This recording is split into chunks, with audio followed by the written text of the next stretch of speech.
Hello everyone, I am Yinghao Xu from CUHK. I will introduce our work called Cross-Modal Pseudo Labeling for Semi-Supervised Action Recognition. This work is joined done with Fangyun Wei, Xiaosun, Ceyuan Yang, Yujun Bo Dai, Bolei Zhou, and Stephen Lin. They are from NTU and Microsoft Research Asia.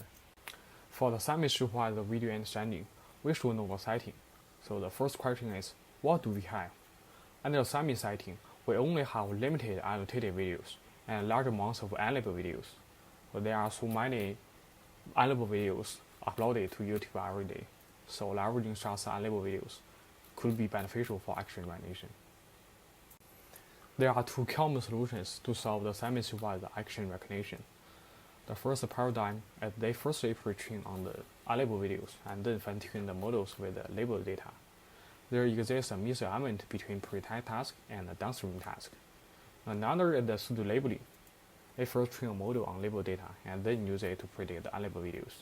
If the confidence in a prediction is high enough, the prediction will be taken as a supervision, so that the pseudo label quality is very dependent on the discriminative power of the model trained on the limited labeled videos. And the question is also raised, how to improve the discriminative power derived from limited labeled videos? We have an interesting observation. We train two different models only with 1% labeled videos in kinetics without any unlabeled videos. This figure shows the category-wise performance gap between the small network and large network. From this figure, we can see that for categories on which the large network performs poorly, the small network behaves better.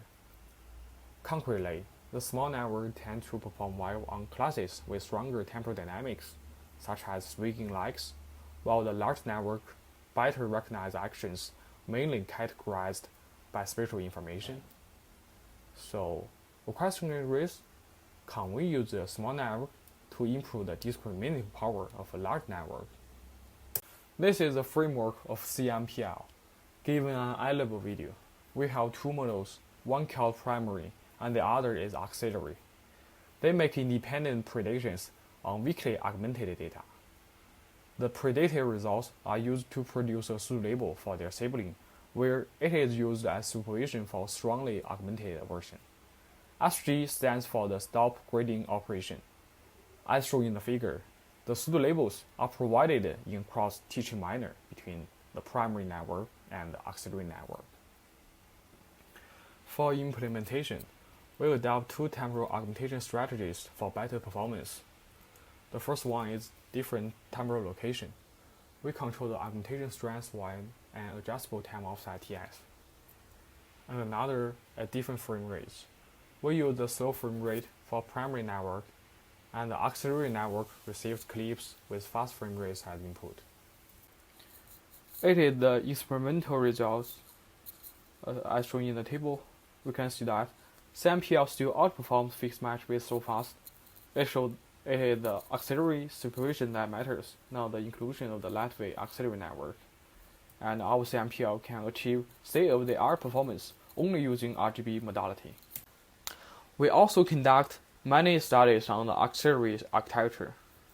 When the primary and the auxiliary networks share identical structure by different weights, cross-modal pseudo labeling can lead to performance improvement from 6.78 to 9.97.